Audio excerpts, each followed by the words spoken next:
This is Scott the Fix-It Guy. Today we have a Frigidaire dishwasher. The customer mentioned that it just isn't draining, so we're going to take a look and see what could be doing it. So when we look in there, we see a lot of water, so something's preventing it from draining. We're going to check a few things. One thing we'll try first is just the cancel button. Alright, so we should hear, maybe we can hear the drain motor kick in when we close it. We hear circulation. Let's see if we can cancel it.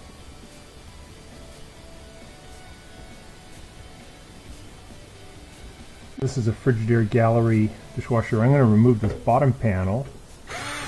Just a couple of Phillips head screws holding it in.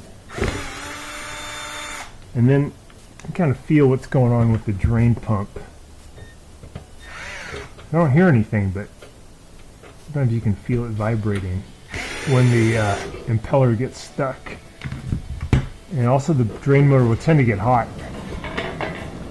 So that's the circulation motor going. That sounds good. We look in here. This is the circulation motor here. Where my finger is, I can feel it. It's doing good. This is the fill valve. Drain motor must be behind. Yeah, I can actually see it. It's basically on the other side of the circulation motor. Let me try the cancel command again. So right now it's doing circulation. Water shooting around. So now we're doing cancel. Theoretically that should go to drain now.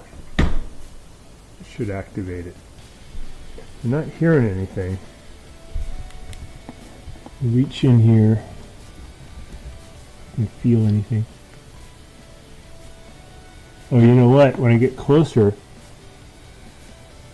I can hear the drain motor humming. So what this means is that something got caught, like a little piece of glass in the drain motor. So I'm going to get the dishwasher out and just get that little piece of glass or ceramic out. It's going to be pretty easy. First thing I'll do is I'll get the water out of the inside by bailing it out. You can just use like a mug or cup to start the bailing. And then when you get near the end, I usually use a turkey baster. You even get a little pump, electronic pump that'll do this too. But it's pretty quick and easy just to use a cup. I'm bailing out the water. I decided to move a little bit of the filter, and there's a lot of debris in here. So I think that there's just a ton of junk, and this is a case where the customer does not rinse their dishes. And this is what will happen. The dishwasher will not work well, and it will, this is the problem. So it's going to be a matter of just getting all this crud out from where the drain is, and it's going to work fine. And also it'll clean a lot better once we remove all this stuff. So it is really wise to rinse your dishes. So I got the filter off, and we can see the filter is massively clogged. So it's a wonder this machine could even clean dishes at all. It's just way too much debris. And I'm just using now, I bailed out most of the water. I'm just using a turkey baster to get the final amount. And we're going to see if we can get all this crud out of the way, and then also we'll check on the drain pump, because something is blocking the drain pump. I got a feeling it's just some of this debris. I'll show you guys how we do this. But a lot of junk in there, right? That's all stuff that can get pulled into the circulation motor and cause all kinds of problems. So please rinse your dishes. Let's do the next step. So here's the turbidity sensor down here, and it's just got a bunch of crap in the way too. Wow. Just gonna get all this stuff out. Okay. That's the area called the sump. pretty clean. We're going to get a little cleaner, and then I'm going to pull the dishwasher out and see what's clogging the pump itself. It could be all kinds of stuff. All right. I'm going to wiggle the machine out a little further and get to that pump. So we got the dishwasher pulled out. We still have the water line connected. We have it unplugged. We have the drain line connected because the lines are long enough to allow you to pull it out. And we're just going to turn it on its side. So lean it down. It's going to give us better access to the pump. See what's blocking it. So here is our pump. And I'll try to see what's going on inside. Let's take a look in here first. We're going to remove this one. So to check the air gap, we already put something down in here. Seems clear, but I'm going to remove it from the sink and take a different look. So to do that, I'll spin this off. I'm going to push the whole thing down inside so I have a better access to it. Push this down inside. There's going to be a little gasket up here you want to keep for being watertight. Grab the gasket, or grab the air gap. And it's just so you can get to these screws a little bit easier.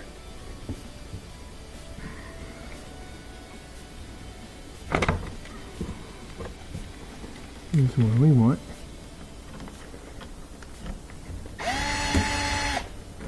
That screw off.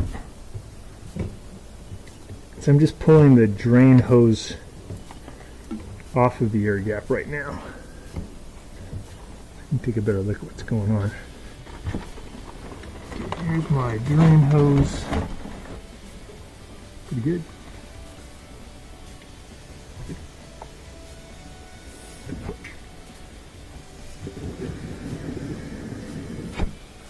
So I'm pushing air in there pretty hard. I can hear it gurgling around in there. So I think we got good flow.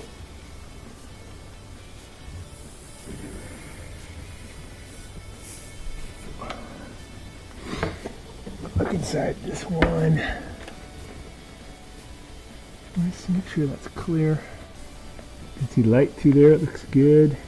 I like it.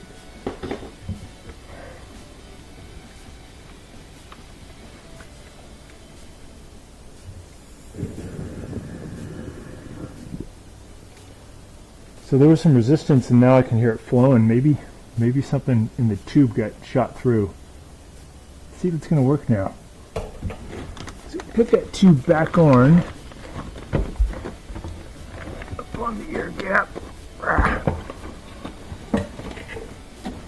This one back up. Tighten up that screw.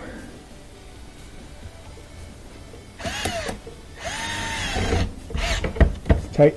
We're going to push this thing back up, and what I usually do is I'll put my finger down here so I can kind of feel, use my other hand, push it up in there. It helps me index it so I can find it. There it is. Push it up, gasket on there, and I'm going to thread this nut back on the air gap. I'll take this dishwasher for a test drive, see how it's doing.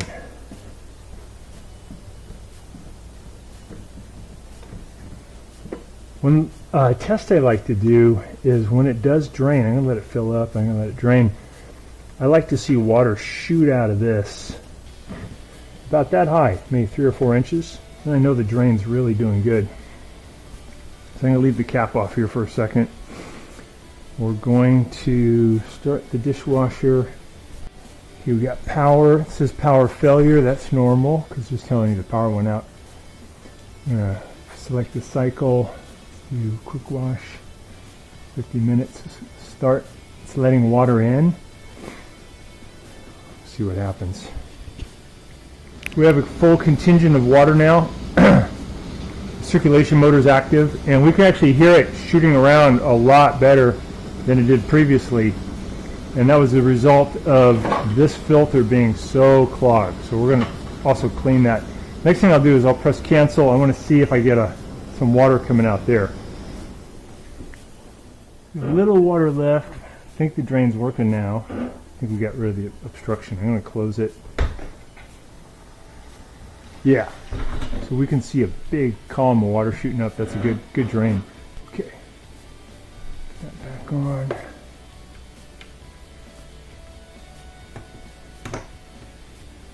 Put that back. We're just getting the surface stuff off of the screen, and you got to get in here and get all this stuff out too, because that is where the water flows. Should flow, wants to flow. So this filter's pretty good. It looks like it trapped a lot of the stuff before it got into the mechanism, but some definitely got in through this stuff. So thick.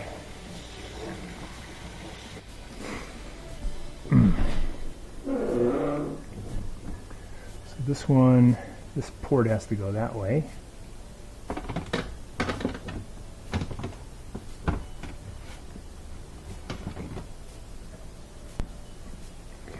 Got that locked in. Put this back in. I'm gonna put these screws back in.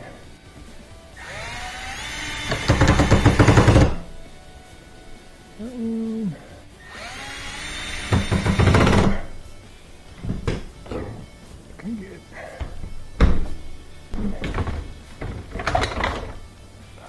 Son of a biscuit.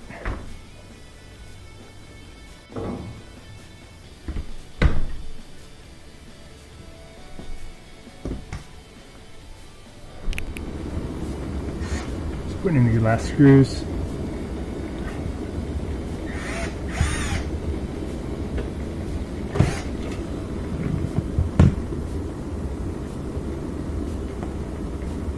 We can hear the circulation motors just really doing good, pushing the water around really well. So that's a result of it being a lot cleaner. Open it up. It was on quick wash. I'll cancel.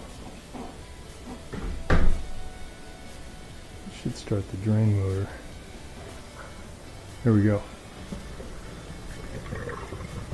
So it's flowing really good. We can hear it. Back working good. So thanks so much for watching, and please subscribe when you get a chance. Things we did again was we cleared the air gap, and we made sure there was nothing obstructing the impeller, and we cleaned the filter. A lot of bad stuff in there. So again, thanks for watching.